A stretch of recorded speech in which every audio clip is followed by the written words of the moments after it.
These are the final images of Madison Middleton around 5 p.m., riding her scooter through a Santa Cruz housing complex, and from that moment on, she was never seen again. No one could have imagined that her disappearance would mark the beginning of a brutal crime in California. Stay with us as we reveal the full details of the case right now.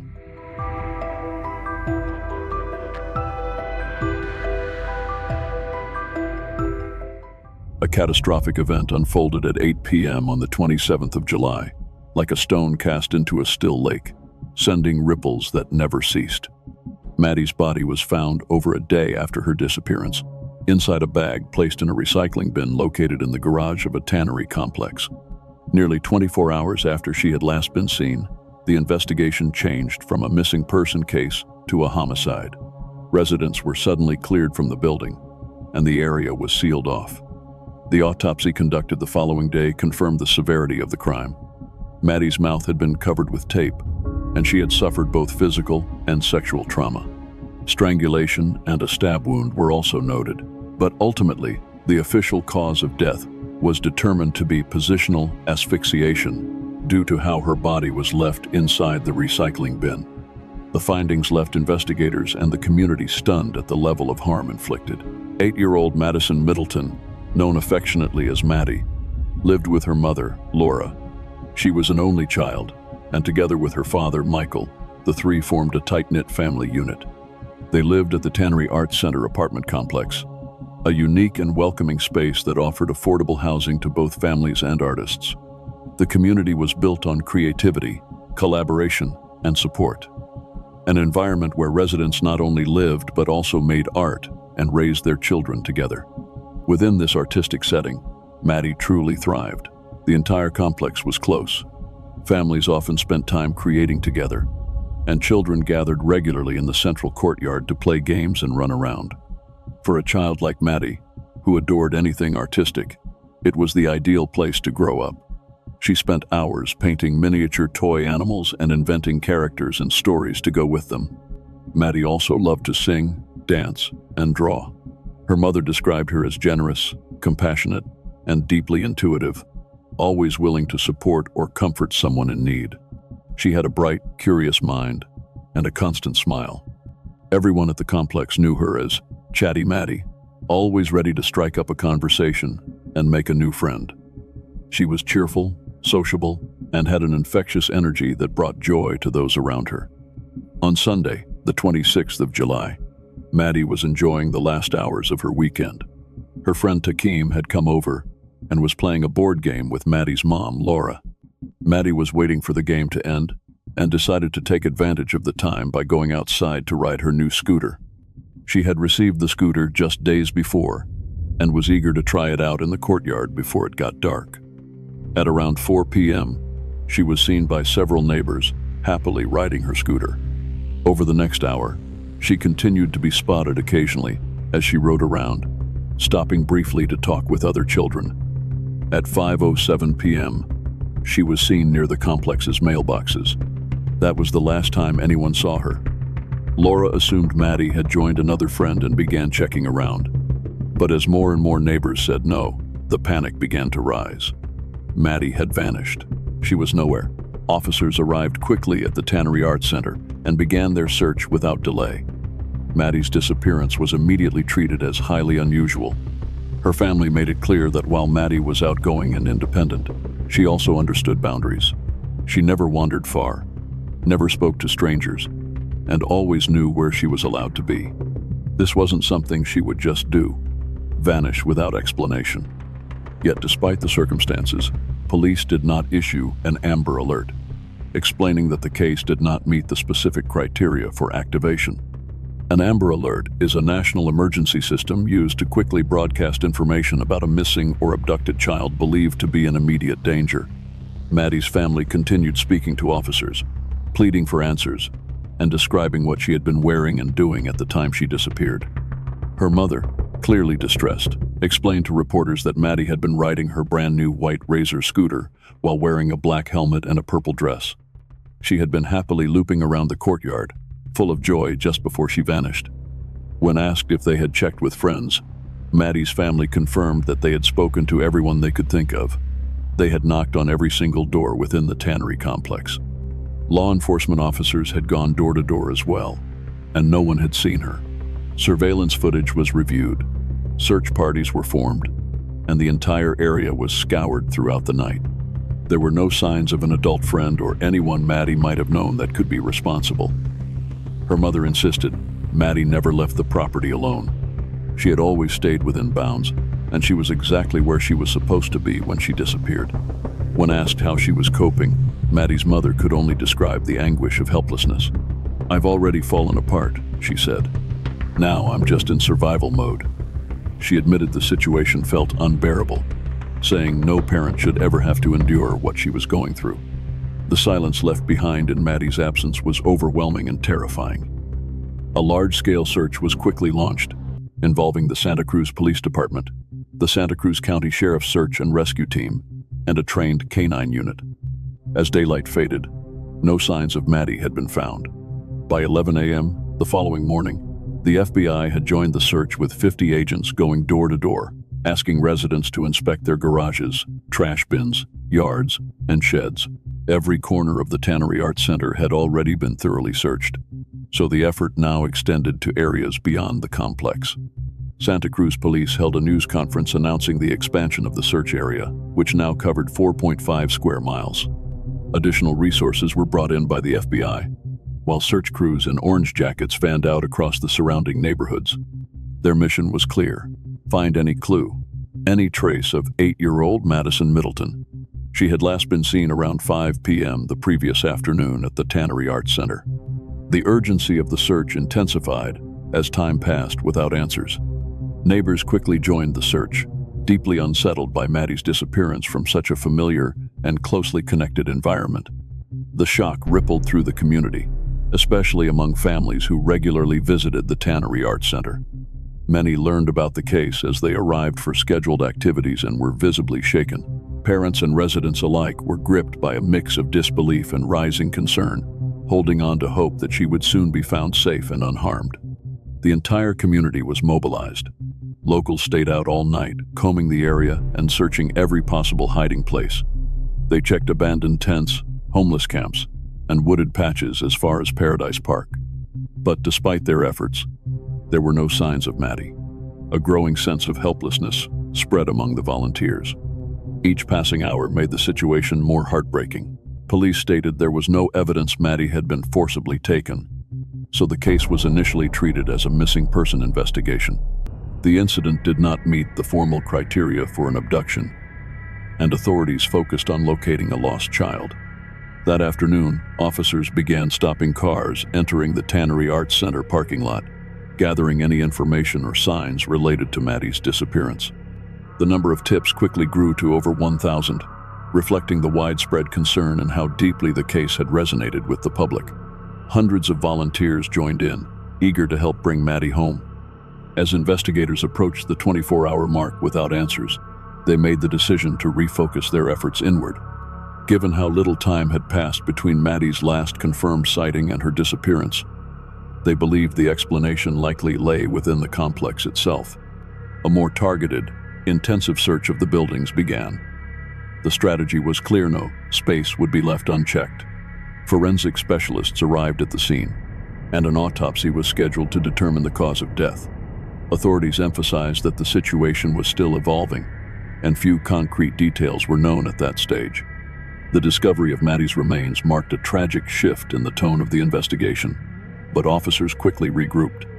The community's heartbreak was shared by investigators, but their focus now turned to finding out who was responsible.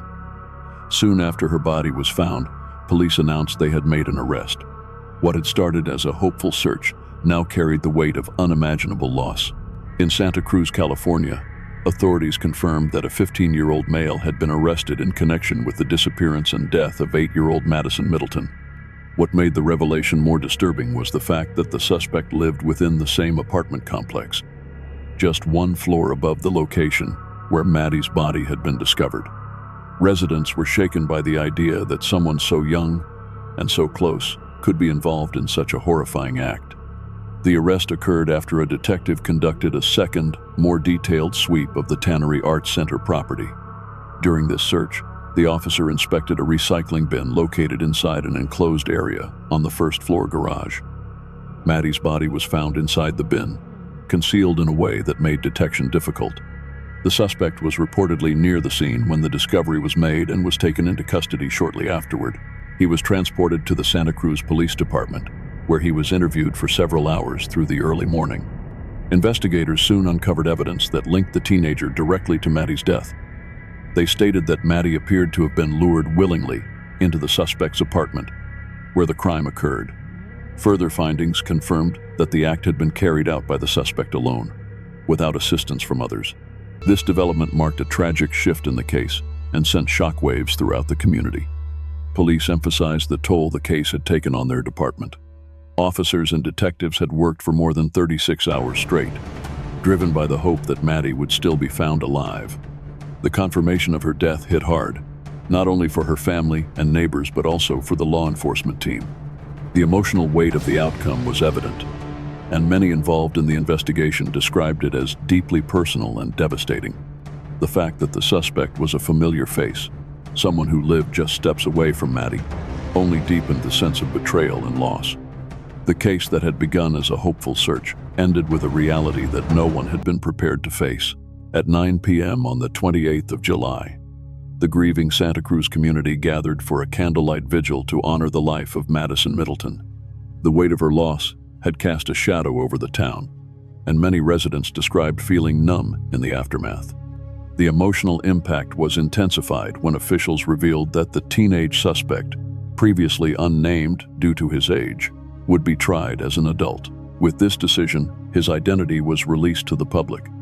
The suspect was identified as Adrian Jerry Gonzalez, also known as AJ, a 15-year-old who had lived in the apartment complex with his mother for the past 6 years. The news sent shockwaves through the neighborhood. Many who knew him couldn't believe he might have been involved. Some residents initially assumed that what happened had been a terrible accident, perhaps followed by panic. AJ had always seemed well-liked and respectful. He was often seen outside playing with younger kids, showing them how to use a yo-yo, or teaching them the basics of piano. He had even worked as a youth counselor. To many, AJ had appeared trustworthy and kind, making the truth especially difficult to accept, yet others pointed to a more troubled side that had gone unnoticed. His social media accounts contained concerning posts, with dark captions and references to emotional struggles. He had reportedly mistreated his dog in the past, and one friend had urged him to seek help after he began making threats involving self-harm. Police were first drawn to AJ after noticing his behavior during the search. He was closely observing officers as they checked the bins, and when Maddie's body was discovered, he suddenly ran away despite being too far away to have seen anything. That suspicious reaction raised immediate red flags. Investigators later revealed that AJ had actively participated in the search efforts and frequently asked others what they had heard or seen, actions that, in hindsight, were seen as attempts to deflect suspicion. Once brought in for questioning, his behavior raised further concern. Although authorities did not release full details about his statements or the evidence recovered from his apartment, they confirmed that something had clearly been uncovered, something that left no doubt he had something to hide. During formal questioning, AJ admitted to what had taken place. He explained that he had invited Maddie into his apartment by offering her ice cream, something that seemed innocent and familiar. Once inside, he attacked her from behind. After restraining the girl and carrying out the assault, he applied force to her neck and placed her inside a bag. Realizing she was still alive, he then targeted her neck with a sharp object. Medical examiners later confirmed her death was caused by restricted breathing due to her position inside the bin. District Attorney Jeff Roselle stated the case would be pursued in adult court and that AJ could face life in prison. He described the charges as appropriate given the nature of the offense and said that the community's safety had to remain the priority. Judge Salazar agreed with this assessment, invoking Proposition 57, which allows judges to decide whether minors should be tried as adults. The judge ruled that AJ's trial would proceed through the adult legal system. Despite his admission, AJ entered a plea of not guilty. His defense attorneys moved to have the case transferred back to juvenile court, citing Senate Bill 1391, a law that prohibits prosecution of 14 and 15-year-olds in adult court. They claimed AJ's actions stemmed from emotional hardship and isolation. However, those familiar with his background disputed that claim.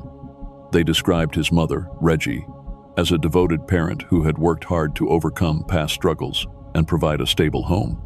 While she had faced personal challenges, they said her children always came first, and AJ was raised in an environment of care and support. Law enforcement and prosecutors emphasized that many individuals grow up facing adversity, yet the vast majority never commit such acts. They described the use of AJ's background and upbringing as justification for his actions as deeply upsetting.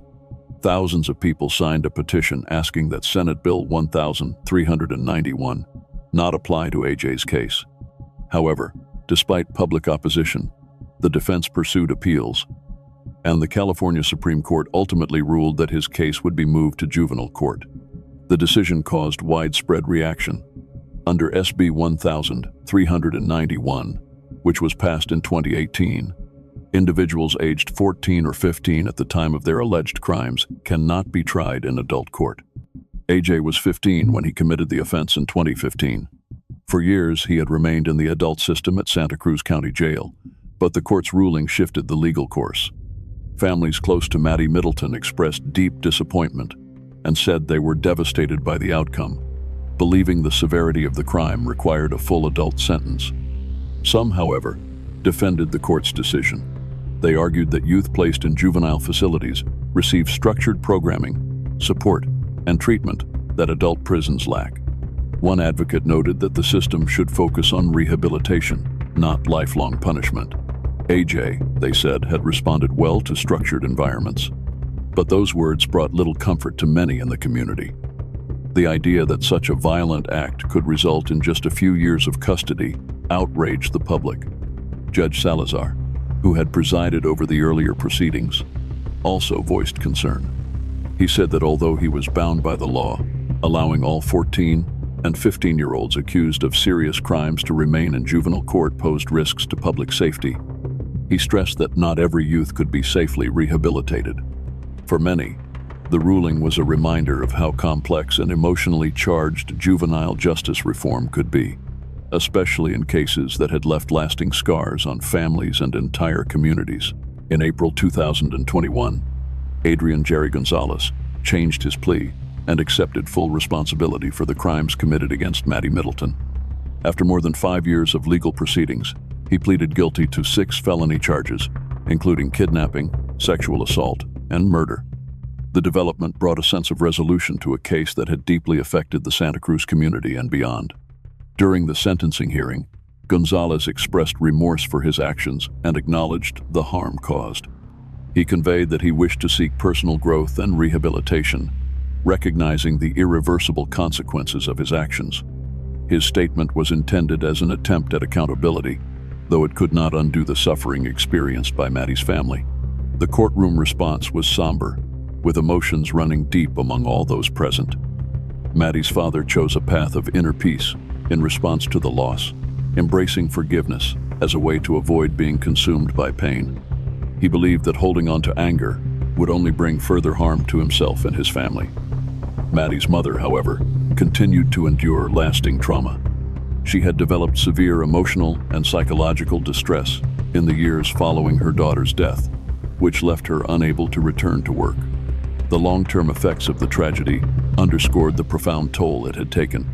Gonzalez's defense attorney welcomed the conclusion of the proceedings, noting that it spared Maddy's family from reliving the events during a protracted trial. While Gonzalez would have faced a potential sentence of 126 years to life had he been tried in adult court, the juvenile justice system produced a significantly different outcome. This contrast reignited public debate over the boundaries of juvenile sentencing in cases involving violent crimes. The final decision highlighted ongoing tensions between rehabilitation and accountability when dealing with young offenders who commit deeply serious offenses. Judge Salazar issued the maximum sentence legally permitted under the current juvenile justice framework. According to the law, Adrian Gonzalez's confinement is set to end when he turns 25, which will occur in October 2024. While there is technically an option for the court to petition for an extension, there is no guarantee it will happen. The reality that he could be released at 25 has left many within the legal and local communities unsettled. Prosecutors, including District Attorney Jeff Rozelle, voiced deep concern over the sentence's implications. He criticized the one-size-fits-all approach of Senate Bill 1391, arguing that it fails to account for extreme cases like this one. Mental health professionals who evaluated AJ described him as uniquely troubling, citing behavior patterns and risk factors that stood out even among decades of clinical experience. Many in the legal field believe releasing him at the 25th of May present a serious public safety risk. In addition to his confinement, AJ is required to register for life as a sex offender. The court also imposed a restitution order, requiring him to pay $22,000 to Maddie's family. These consequences, while part of the official ruling, offered little comfort to those who viewed the juvenile system as inadequate for handling such a serious and violent offense. The sentence raised continued doubts about the boundaries of rehabilitation and accountability in extreme juvenile cases. Maddie's grandfather, along with other family members, expressed concern that the justice system had overlooked compelling evidence indicating long-term danger. They fear that SB 1391, in its current form, will set a dangerous precedent for future cases involving youth offenders. As the 2024 release date approaches, the question of whether the system truly serves justice in cases like this remains open and troubling. The prospect of Adrian Gonzalez walking free at 25 has left Maddy Middleton's family and community in a state of deep unease. Her loved ones, still reeling from the brutal loss, argue that this isn't simply a juvenile crime that can be resolved with rehabilitation. Experts have compared AJ to historical cases of extreme violence, emphasizing that his psychological profile is unlike anything they had encountered before. For Maddie's mother, this law doesn't just impact her family, it threatens any community where a similar tragedy could unfold. Maddie's memory, however, has remained a beacon of light for those she left behind. Described as joyful, bright, and endlessly curious, she touched everyone she met. Her love of animals, especially wolves, was honored through memorials created by the community, including a howling wolf sculpture placed along a nearby beach. The Rio Theater displayed her name, and paintings by residents of the Tannery Art Center were hung in her memory. The mayor officially declared the 5th of October, her birthday, as Madison Middleton Day. Despite the tragedy, Maddie's spirit became a source of unity and love for her community. One of the most unexpected outcomes of the case was the bond formed between Maddie's mother, Laura, and AJ's mother, Reggie. Devastated by her son's actions, Reggie was frequently seen weeping at Maddie's memorial. Laura, despite her grief, embraced her, repeating that she was not to blame. Both women had lost a child in different ways, and their shared heartbreak led to a connection that transcended blame. Yet, sorrow continued to haunt the family. In a cruel twist, Maddie's ashes, which her father kept in his car to feel close to her, were stolen during a break-in and have never been recovered. The Middleton family established MCASC, Maddie's child angel of Santa Cruz, with the mission, "Before you go, let someone know," aimed at teaching children and parents about safety and awareness. The once vibrant community of the Tannery Art Center has never fully recovered. A place once defined by creativity and closeness now carries the weight of irreversible loss. As her mother Laura said, "Maddie was the light of her life, bright, generous, and full of promise. Though her physical presence is gone, her legacy continues to inspire love, protection, and remembrance."